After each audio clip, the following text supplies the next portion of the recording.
On va aller sur le terrain concret. Les signaux précoces qui montrent qu'une dynamique peut dériver vers de la violence dans un couple. Importante nuance dès le début. On ne parle pas de détecter un monstre. On parle de petits glissements progressifs, souvent invisibles au début, mais qui changent complètement la structure relationnelle. Les signaux précoces d'une dérive vers la violence. Le contrôle déguisé en attention. Au début, ça ressemble presque à de l'amour. Dis-moi où tu es. J'aime bien savoir avec qui tu es. Je m'inquiète pour toi. Mais progressivement, ça glisse vers demande de justification, questions répétées, besoin de validation constante. Le point clé. Ce n'est pas la demande, c'est la dépendance émotionnelle derrière la demande. Quand la tranquillité dépend de toi, ce n'est plus de l'amour, c'est du contrôle naissant. Number 2. La montée de la susceptibilité. Un signal très fort. La personne commence à mal interpréter beaucoup de choses. Un ton neutre devient un manque de respect. Un retard devient une trahison. Un désaccord devient une attaque. Ce n'est pas la situation le problème, c'est la lecture émotionnelle exagérée. Et ça crée une tension permanente. 3. Le test des limites. Très subtil. Ça ne commence jamais frontalement. Ça commence par des petites choses. Pression pour répondre plus vite. Insistance après un non. Petite humiliation pour rire. Reproche déguisé en blague. Puis on observe ta réaction. Le but inconscient, voir jusqu'où ça passe. Et si ça passe, ça s'installe.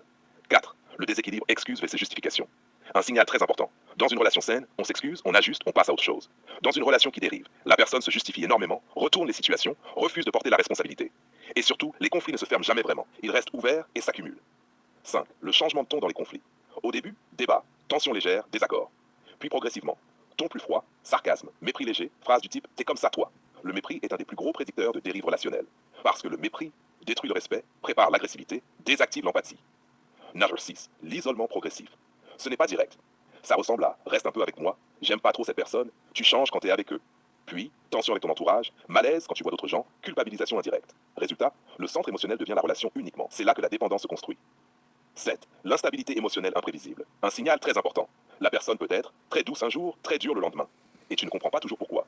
Ce schéma crée une adaptation chez l'autre. Marcher sur des œufs, éviter certains sujets, surveiller ses mots. C'est déjà une forme de pression psychologique.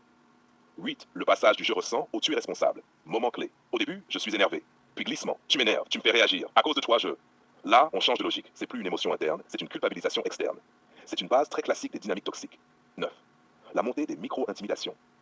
Ce n'est pas forcément des cris ou de la violence physique. Ça peut être frapper un mur, claquer une porte, se rapprocher de façon agressive, fixer longuement sans parler, ton très froid soudain. Le message implicite, je peux devenir dangereux.